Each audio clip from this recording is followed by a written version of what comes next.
వస్తే ఎందుకు కష్టపెట్టదని చెప్పి చేసిందంతా వాళ్ళు మొత్తం వరిస్తేనే అబ్బా. కానీ మా వరిస్తే పొద్దున 7 o'clock వచ్చింది, స్నానం చేసుకొని వచ్చి నన్ను లేపింది. ఏమరా కొడుతున్నాం కొట్టు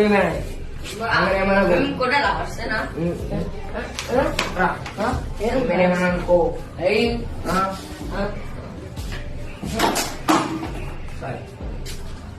మనం బయట ఊపుతున్నాడు, ఫోన్ మాట్లాడుతుంది.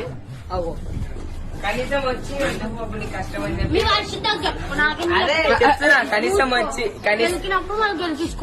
కనీసం వచ్చినప్పుడు అంటే చూసినప్పుడు మీరు ఎందుకు ఒకప్పుడు కష్టపెడుతున్నా అని చెప్పి ఊడుస్తాను కూడా ఊడుస్తాను. మా వరిస్తే ఎప్పటికి తీసుకొని ఊడుస్తుంది. నేనే చేయొద్దు. అయిపోయా ఊడువరిగా.